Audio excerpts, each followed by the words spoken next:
Jadi teman sekalian, kalkulasinya jangan salah. Jadi gini loh, sekali lagi terakhir, jangan dipikir kalau Anda fokus memprimerkan akhirat lantas Anda kehilangan dunia. Coba saya ingin ini, kowe, ini saran saya kepada jamaahnya sekarang ini ya. Kamu jualan makanan, kamu bikin warung ya. Fokus kamu itu apa yang kamu senangi untuk kamu jual, atau apakah yang akan disenangi pembelimu? Gue nuruti karepmu apa nuruti karepe sing tuku? Berarti kamu melayani mereka, bukan melayani seleramu sendiri, betul enggak? Betul ya? Dan selama kamu buka warung itu, kamu melayani mereka dengan baik, bersikap dengan baik, bersih warungnya, wangi, pokoknya sarwa mengenakkan mereka. Kamu tidak berpikir pembeli akan datang banyak atau tidak, yang penting kamu fokus melayani. Saya oleh Allah diberi fadilah berupa pinter dagang makanan, maka saya lakukan itu. Sementara nek kue fokusit ila dunya, biar carane ngemplang, ya ta? Tuku teh nek ning warung ki wis diudak, wis diracikke. Nek nang McDonald kan kuwi mung disuguhi cangkir karo banyu panas, terus teh seleke lepeke njur kuwi kon ngene dhewe. Sehingga Kartolo pelawak Surabaya ku mangkel.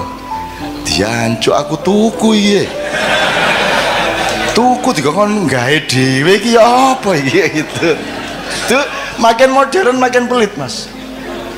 Saya tidak tahu kantin di kampus UNES atau di Undip itu mahasiswa antri terus red itu ya, itu bayar sik lagi mangan apa mangan sik lagi bayar? Kalau bayar dulu berarti peradaban kita anjlok seanjlok-anjloknya, berarti manusia saling tidak percaya secara sangat serius satu sama lain. Saya dulu pernah menulis di salah satu buku Silit Sang Kiai, yaitu Mbah Wongso. Mbah Wongso itu kalau malam pokoknya mulai barisa dia wis lungguh ning pojok Wiro Brajan kae ya.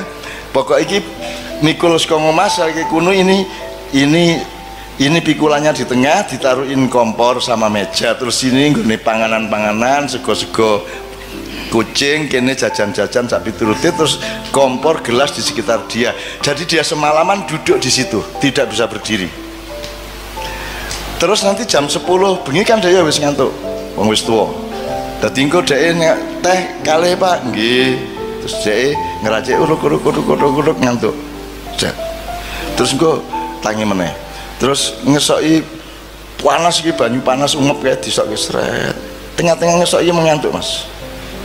Nah, terus sampai tumpah dari gelasnya itu nyiprat nang pupune lagi dhek tangi meneh ngono kae. Nah, pokoknya nek arep ndelok hiburan gratis pokoke nang Mbah Wongso.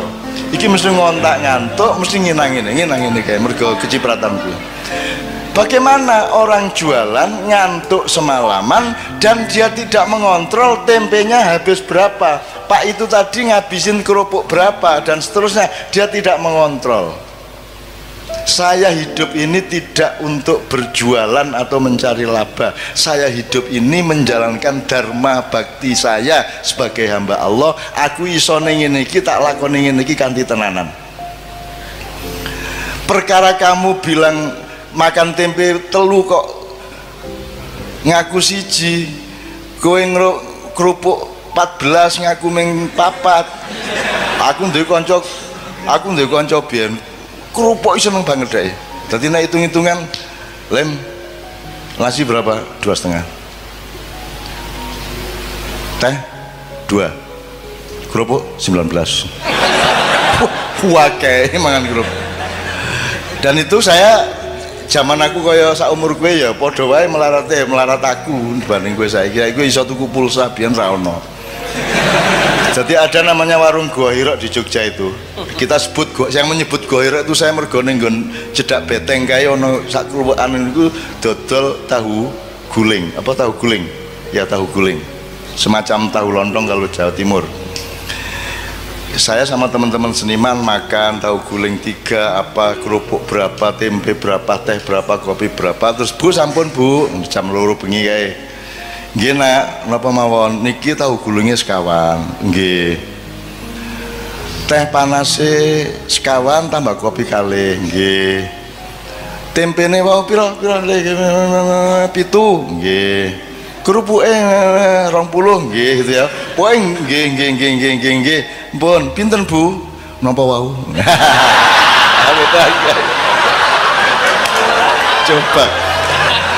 Coba indahnya hidup itu coba. Wah, itu saya ingat sampai sekarang ya Allah, indahnya coba. Leku diri ngitung gue ya. Pinten Bu, nopo wau?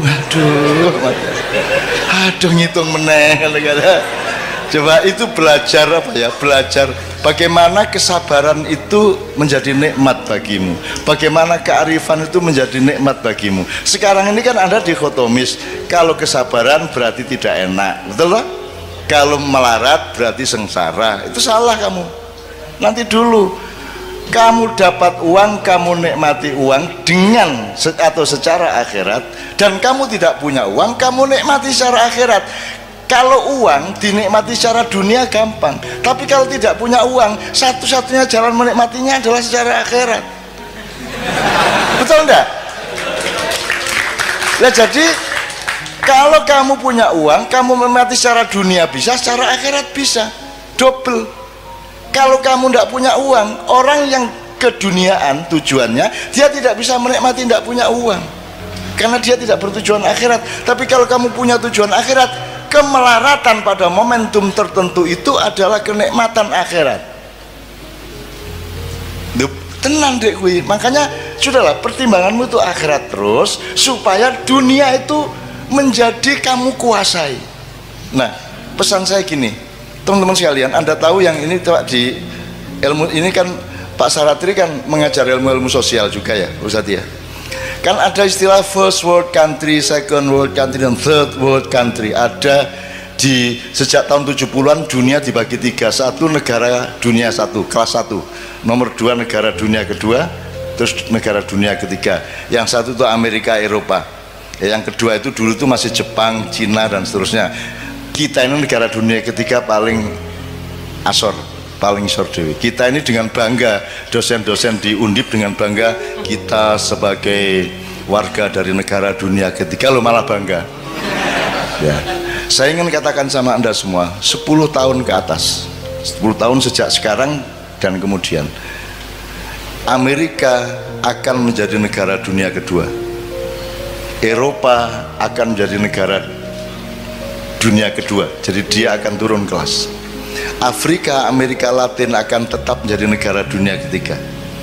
Tapi Pasifik, negara-negara Asia Pasifik dari Indonesia sampai Cina di utara, ada Thailand, ada Myanmar, ada Kamboja, ada Vietnam, ada semuanya, akan menjadi negara dunia pertama. Dia akan menjadi first world country. Pusat perekonomian dunia akan ada di wilayah Asia Pasifik.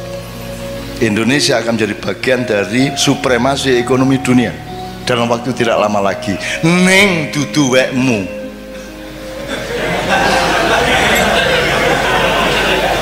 Weke Cina ya, dipimpin oleh Cina, karena Cina tega melakukan yang kamu tidak mungkin melakukan, karena Cina mau melakukan yang Anda tidak mau melakukan, karena Cina tidak punya selawatan, tahlilan, dan lain sebagainya. Kono pokoknya ndolek duit terus, sementara kue kayak penggawean, tahlilan, gerbek, pengajian, gitu. Apalagi Pak? Selawatan, ma'iyahan, manakipan, segala oke banget penggawean, sehingga konsentrasi keuangan dan materialismenya turun, gitu ya. Nah, teman-teman sekalian, yang saya ingin omongkan di sini, dengan sudah ada bekal wabtagi ad-darul akhirah fima atakallah, itu ya kalimatnya, diingat-ingat. Carilah akhirat pada atau di dalam apapun yang Allah kasih. Apa wae kowe dikai Gusti Allah, apa wae dolek ono akhirate. Ngono ya, misalnya. Oke. Nah, teman-teman sekalian, Anda mau apa sekarang? Tahun 2025 ke atas. What are you going to do? Kamu mau apa? Gue harus dadi cleaning service, gue harus dadi satpam, Kowe arep dadi tukang demo bayaran? Kowe arep dadi apa? Kowe arep dadi pengemis, nggo proposal nang ndi? Kowe pura-pura dadi wong kritis padahal dikongkon satu pihak untuk demo pihak yang lain. Kowe arep dadi apa? Kowe arep dadi wong ngemis? Kowe wong Jawa ya rata-rata ya. Kowe milih ndi? Mati kaliren apa mangan tapi barang colongan? Tenan iki. Ngene, kowe tahu ngerti to ceritane ana macan digodha kancil. Muangkel banget to kancil kuwi. Muangkel macane. Akhire diuber mlebu alas kae semak-semak ilang. Akhire ana kebo. Boh. Ngerti ra ning ndi kancil mang? Ngerti jare kebo ngono. Ning ndi, Bu? Ya tak dudu ning ambung sik bokongku. Akhirnya macan nyium pantatnya. Terus kerbau menunjukkan ini kono mau ning nggon semak-semak kono kae. Wah, macannya lari. Ada bener, lari lagi, hilang lagi. Ketemu babi. Bibi, kowe ndelok kancil ora? Ana kuwi mau mlayu rono. Ning ndi persisnya ning ndi? Ambung sik silitku. Akhirnya si macan ngambung silit babi. Didudui sama babi. Pokoknya ning kono kae ana wit-witan kae ketoke ndelik ning wite. Parane karo macan ilang meneh. Akhirnya ketemu siri-siri. Kowe ngerti siri-siri? Ambung sik silit kowe nek pengen ngerti. Ora ngerti siri-siri ta? Ora ngerti siri-siri? Durung tau krungu? Ayo nek kepengin ngerti dilaten sik silitku. Inilah yang terjadi di Indonesia sekarang. Bukan hanya terpaksa, bahkan orang melamar untuk ngambung silit. Ya ra? Saiki iki ning Indonesia sarjana wong pinter-pinter, wong ampuh-ampuh, royokan mbuh universitas iki universitas iku royokan untuk ngelamar ndilat silit ben urip. Ya ra? Ben iso mangan, ben duwe mobil apik, ben duwe jabatan, ben iso melu ngerampok. Ya ra? Wes, sesuk kowe ketemu kanca-kancane siri-siri nang ndi? Apa kuwi? Pengen ngerti kowe? Terus langsung kok bukanya ya.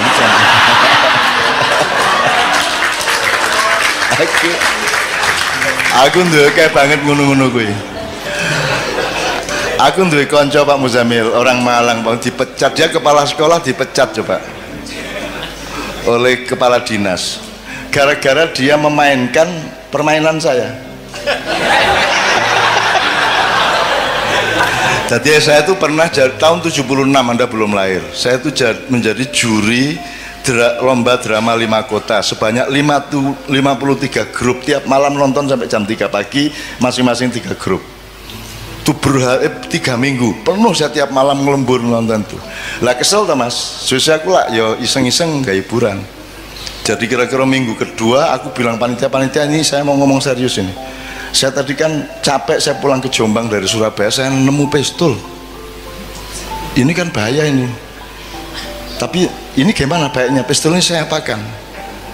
Loh, yuk pistolnya. Saya ini tolong dicari dulu, saya apakan ini? Apa saya serahkan polisi, tentara, atau tolong diantar saya nggak mau bawa pistol kemana-mana. Itu.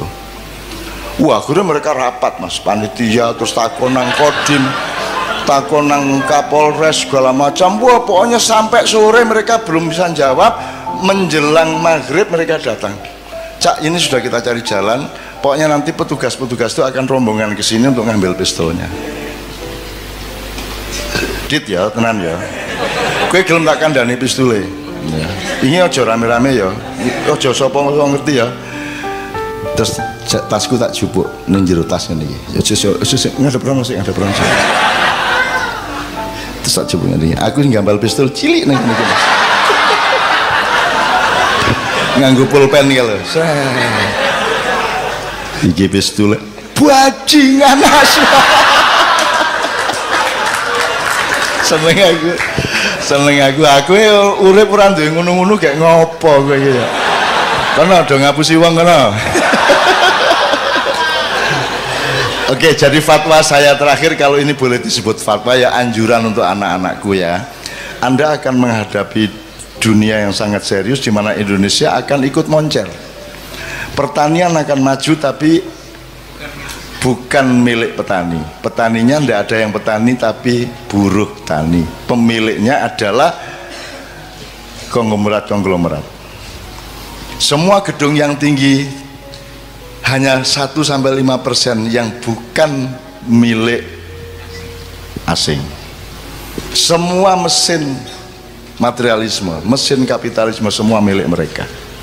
Sekarang teman-teman sekalian, Anda mau apa? Mau bunuh mereka? Mau berontak? Kalau sekarang saya mengajak Anda memberontak, harap tahu dua hal. Satu, kalau kita sekarang melakukan perombakan besar-besaran ke Indonesia seperti 1998 ya, sekarang yang terjadi adalah perang horizontal. Rakyat akan bentur sendiri antara kelompok A dengan kelompok B di kalangan umat Islam sendiri, betul enggak? Nah, jadi tidak mungkin saya lakukan itu. Nomor dua, andaikan saya melakukan perombakan atas Indonesia, aku orang ngejak kowe wis angel-angel maknyahan tetap melarat ke ngene, mosok tajak revolusi. Nek jen aku arep ngono kuwi, aku nek di perintah karo Allah tak tandangane dhewe. 98 aku tandang dhewe. Aku ngunggahke Gus Dur dhewe. Dengan memastikan kemenangan Gus Dur karena dipilih oleh P3 dan Golkar, dan saya yang menempuh langsung ke Akbar Tanjung maupun ke Hamzah Has pada waktu itu. Dan seterusnya. Bahkan saya juga evakuasi Gus Dur begitu dipecat oleh Pak Amin Rais. Pak Amin Rois. Gus Dur nyebutnya Rois. Dan seterusnya lah. Artinya saya tidak melihat bahwa saya perlu membawa Anda untuk perjuangan dunia. Ngapa Indonesia tidak diurus nganggo wong akeh kaya ngono? Ngapa cukup aku nang Jakarta tak suntik gulune, tak untir set wis tadi. Kalau Allah mengizinkan, syukur Allah memerintahkan. Tapi kalau tidak, saya tidak akan lakukan apapun. Yang saya lakukan adalah menyampaikan cahaya Allah kepada anak-anakku yang semakin hari semakin banyak, yang umurnya antara 20 tahun sampai paling banyak, paling tinggi 40 tahun, yang akan menjadi pemimpin mulai 2025 ke atas. Gue engko dadi pemimpin kabeh. Ning pesenku, Anda berdaulat kepada diri Anda sendiri dulu. Anda usah ngurusin kedaulatan di luar dirimu. Wong kamu sendiri belum berdaulat. Berdaulat artinya apa? Kamu berdaulat terhadap imanmu. Kowe kudu ngerti ngopo kok beriman. Kalau kamu beriman berarti ya, kamu harus bisa menjalankan kehidupan yang membuatmu aman di hadapan Allah. Gitu loh sih. Karena produknya iman adalah aman.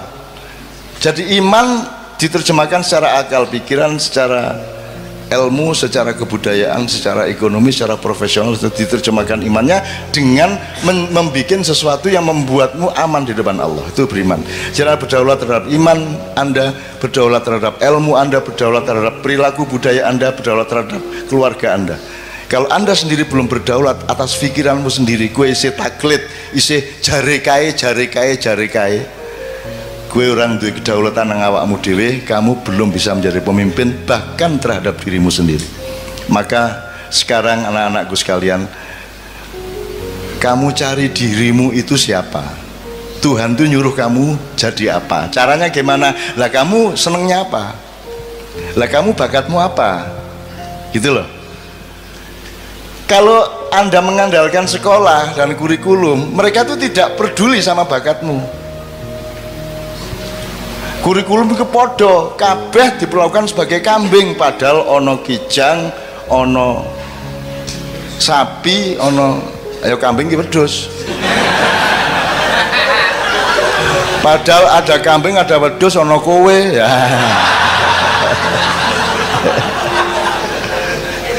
Maksud saya, mencari dirimu sendiri itu maknanya jangan muluk-muluk. Kamu punya kecenderungan apa? Mulai dilihat sekarang kamu itu. Kamu, wah aku seneng ya karo kopi iki tak dodolan, aku tak gawe warkop wae.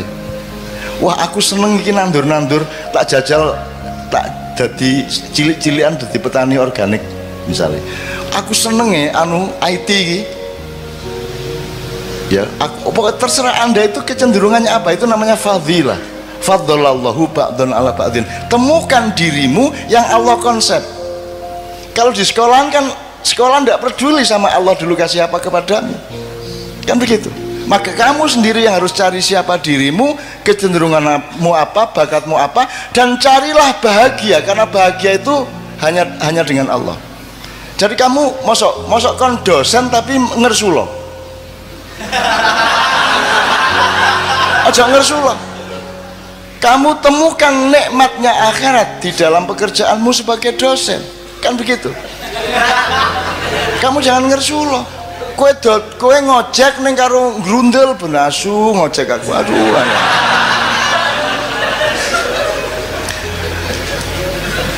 Teman-teman sekalian, kemarin saya diceritai oleh Sabrang, di Jepang itu ada orang yang 40 tahun lebih itu dia kerjaannya melipat-lipat kertas origami itu loh, gawe manuk, gawe perahu, gawe apa loh.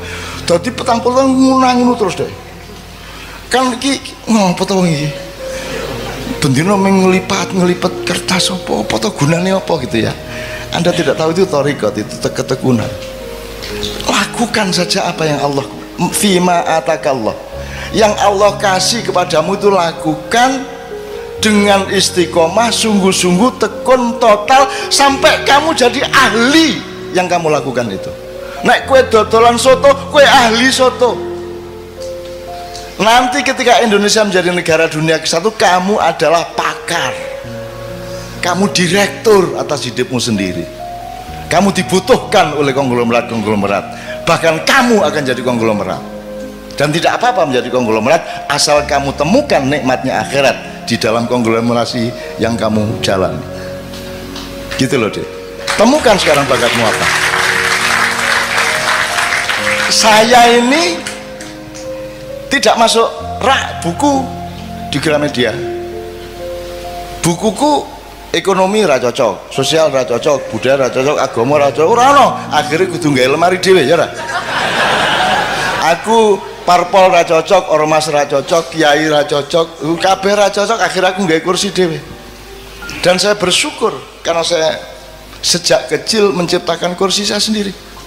Nyun sewu ya, saya menyembunyikan nasab saya. Karena saya tidak mau dipuji orang hanya karena saya punya nasab. Sementara kebanyakan tokoh-tokoh Indonesia menikmati nasabnya. Lahir procot, iki wis putune mbah iki, ngono ta? Gampang dadi ketua iki, gampang dadi kok mergo pancen putune mbah iki kan ngono. Aku ora duwe kursi iku. Dan seandainya ada, aku sembunyikan di belakang punggungku. Aku ingin menjadi fungsi, bukan menjadi siapa diriku. Gitu loh deh. Nah, teman-teman sekalian, temukan dirimu, temukan bakatmu dan kerjakan. Masa 5-10 tahun kamu tidak jadi pakar? Jadi misalnya Pak Ilyas, sampai dia ngerti betul dunia dosen dengan segala dimensinya, psikologi ini mahasiswa, latar belakang ekonominya mahasiswa, budayanya mahasiswa, kampus kipiye, semua dia tahu persis. Sehingga seperti origami tadi, sekarang si bapak yang si mbah yang penggaweane melipat-lipat itu digoleki NASA, karena mereka ingin bikin satelit yang efisien, yang bisa menyerap energi dari matahari tapi tidak terlalu gedabiah. Jadi harus ada lipatan-lipatan tertentu yang efisien, yang logamnya tidak terlalu berat sehingga lebih awet di angkasa. Dan itu yang bisa menguasai itu hanya seorang ahli origami. Jadi gue saiki opo tentok ke awakmu, mumpung gue isih nom, dan tekuni sampai habis. Iki tenan. Lah aku iki apa? Saya tidak menekuni bidang apa-apa karena saya bukan bidang. Saya bukan kamar. Saya bukan perabot. Aku ini ruang. Aku ini menampung semua perabot. Aku terdiri dari kamar-kamar yang bermacam-macam. Kamu jangan memasukkan aku ke dalam kamar, karena kamar itu sempit bagiku dan tidak cukup, akan pecah itu kamar untukku. ngono rek nek arep penyair ya. Ya. Maka saya tidak membutuhkan dunia ini. Karena aku disuruh menolong kalau ada yang darurat di dunia ini. Masa saya butuh dunia? Saya butuhnya Allah. Bahwa Allah kemudian menyayangi saya dengan mencuelkan dunia untuk saya, itu Allah kasih, bukan karena saya mencarinya.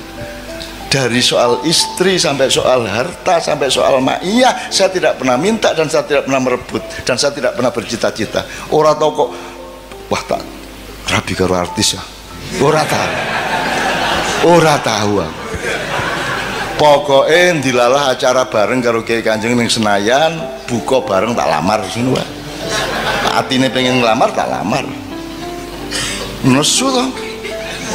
Ki ora tau ketemu lagi pisang ngelamar wae nesu. Nah, menurut gayanya nasib dari Allah. Nek cah wedok nesu ning ati tingkat kene berarti arep dadi kuwi. Jadi nek ana cah wedok benci nang kowe, berarti nanti kalau dia mencintaimu dia akan luar biasa cintanya. Semakin dia benci kepadamu, semakin tinggi energi cintanya untukmu. Oh, no. Kecuali yang tidak.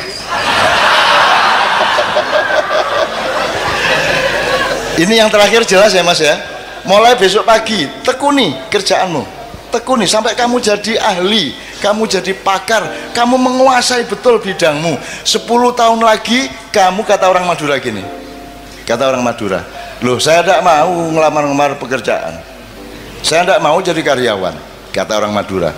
Meskipun saya cuma bikin beting itu beting, saya cuma punya pabrik beting, tapi saya direkturnya.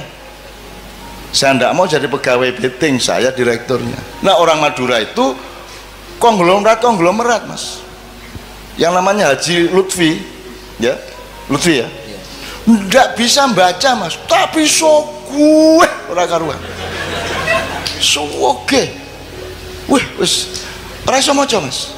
Itu karena dia tekun bener. Saya ketemu di suatu seminar seks, dia datang. Seminar seks biasanya kan bagaimana meningkatkan daya seks, menurunkan. Aduh ini terbalik ini temanya ini. Terbalik gimana Pak Haji? Saya kesini ini untuk supaya saya itu jangan terlalu tinggi saya ini seksnya. Kasihan istri saya itu. Masa saya harus cari yang umur 18 tahun terus? Kan kalau sudah umur 30 tidak kuat dia sama saya. Jadi gimana cara menurunkan seks saya ini kan? Itu deh coba Madura gue. Seneng aku orang Madura gitu. Jadi teman sekalian ya, jadi ahli ya, jadi ahli. Aku kira tahu tanggung-tanggung loh, ngelakoni apa wae tenanan, tenanan itu tidak hanya sekarang, tenanan itu diuji oleh waktu selamanya. Kita tidak tahu masa depan sama sekali, kita tidak tahu akan meninggal umur berapa, kita tidak tahu Israel akan datang ketika kita berusia berapa. Pokoknya kita lakukan terus. Nek carane wong main remi di Jawa Timur, pokok iki kartu iki nek tak tokno badi arek iki. Gepeng kaya ilir gak tak tokno kartu iki.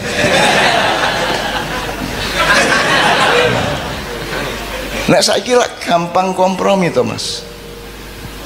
Gampang kompromi. Kemarin PDIP, terus mencalonkan diri PKB, terus mari ngono ganti meneh Nasdem, kan gitu. Pokoknya apa yang dia badi, karena dia tidak punya dirinya sendiri, dia tidak punya keistimewaan, dia tidak punya fadilah yang dikasih Allah kepada dia. Nah temukan fadilah dari Allah kepada masing-masing, maka kamu sudah dijamin oleh Allah bahwa akan aku lebihkan kebunmu asal engkau mencari aku dalam hidupmu. Ini ya, tepuk tangan untuk Allah Subhanahu wa taala.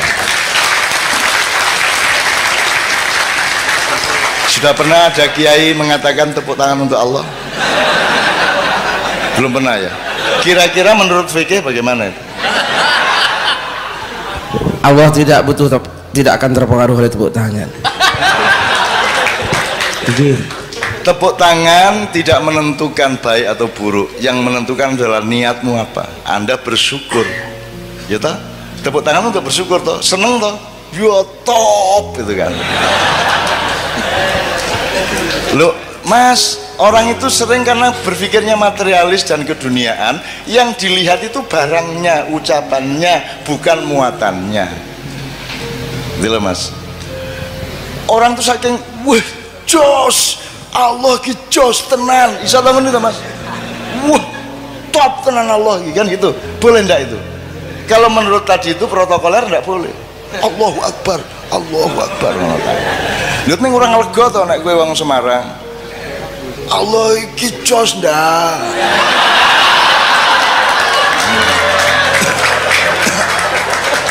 Teman kita Mas Hamim Ahmad dari Gresik, adiknya disunat. Sunat iki lak macam-macam reaksinya cah cilik. Ono sing aduh, ngono kan. Iki adiknya Hamime ya kurang ajar kaya ngono kae. Disunatnya, "Alah! Gusti Allah matane!"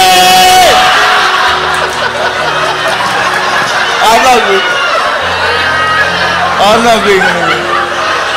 Ya Gusti Allah dimatak-matakno lho.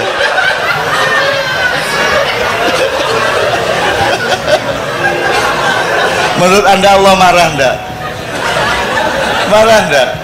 Lah anak cilik kok. Anak kecil kok. Cuk. Gusti Allah matane loro. Aku seneng banget ya Allah. Allah, Masya Allah, indahnya kehidupan. Anda baru bisa menemukan indahnya dunia kalau engkau bertujuan akhirat. Betul enggak?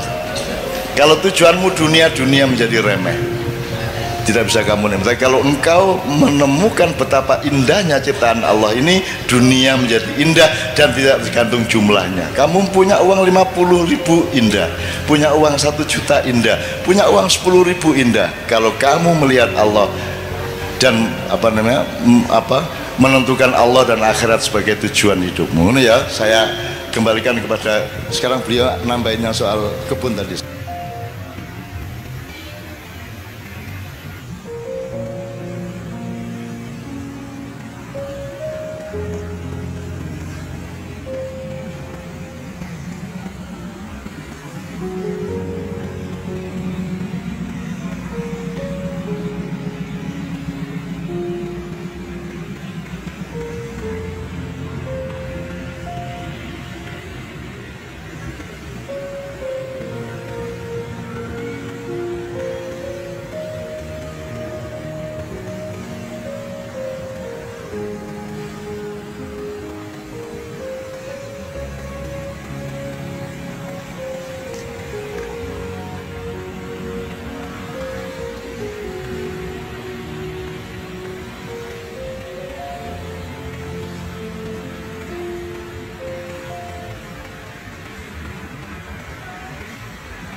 Puisi Antara Tiga Kota oleh M.H. Ainun Najib, diambil dari buku Antologi Puisi 15 Penyair Jogja, Malioboro, tahun 1997. Antara Tiga Kota. Di Jogja aku lelap tertidur. Angin di sisiku mendengkur. Seluruh kota pun bagai dalam kubur. Pohon-pohon semua mengantuk. Di sini kamu harus belajar berlatih, tetap hidup sambil mengantuk. Kemanakah harus kuhadapkan muka agar seimbang antara tidur dan jaga? Jakarta menghardik nasibku, melecut menghantam pundakku. Tiada ruang bagi diamku, matahari memelototiku. Bising suaranya mencampakkanku, jatuh bergelut debu. Kemanakah harus kuhadapkan muka, antara seimbang antara tidur dan jaga.